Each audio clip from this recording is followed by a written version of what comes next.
ఒక ఊర్లో రాహుల్ అనే కుర్రోడు ఉంటాడు. వాళ్ళ తండ్రి గారు గడియారాలు రిపేర్ చేసుకుంటూ బ్రతుకుతూ ఉంటారు. రాహుల్ స్కూల్కి వెళ్ళినప్పుడు అక్కడ అందరూ మాట్లాడుకుంటూ ఉంటారు. క్రిస్మస్ వస్తుంది, మంచి మంచి బట్టలు కొనాలి అని మాట్లాడుకుంటూ ఉంటారు. రాహుల్ అది విని చాలా బాధపడుతూ ఉంటాడు. అది చూసిన తన తండ్రి చిరునవ్వుతో ఇలా అంటాడు, నీకు ఖరీదైన బట్టలు నేను కొని ఇవ్వలేకపోవచ్చు, కానీ నీతో నేను సమయాన్ని గడుపుతాను అని చెప్పి ఒక రోజంతా తన కుమారునితో కూర్చొని గడియారం ఎలా పనిచేస్తుంది, దానిలో పరికరాలు ఎలా కదులుతాయి అని ఎంతో ఇంట్రెస్ట్గా రాహుల్కి ఎక్స్ప్లెయిన్ చేస్తూ ఉంటాడు. అప్పుడు ఆ రాహుల్ అంటాడు, ఇవన్నీ ఇలా పనిచేస్తేనైనా గడియారం పనిచేస్తుంది అని అడుగుతాడు.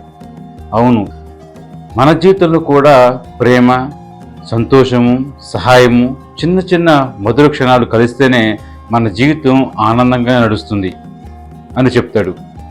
ఇక్కడ తండ్రి అంటే దేవుడు, కుమారుడు అంటే మనము. ఈ లోకానికి దేవుడు వచ్చింది మనతో టైం స్పెండ్ చేయడానికి వచ్చాడు.